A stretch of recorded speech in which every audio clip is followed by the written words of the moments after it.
So if your Apple Watch SE3 is stuck in voiceover mode, this is how to fix that little problem.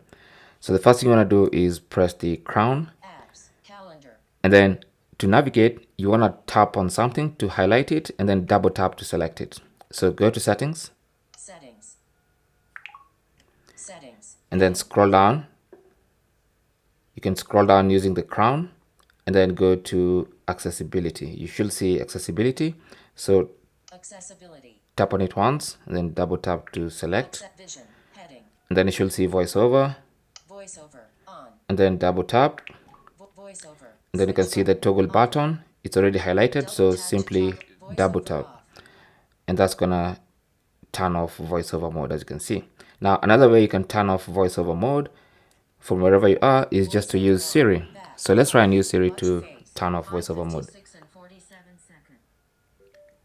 Turn off voiceover mode. Voiceover off. Simple as that. So you could use Siri, or you could navigate just like that in case you had turned off Siri. Thanks for watching. Don't forget to like and subscribe, and good luck.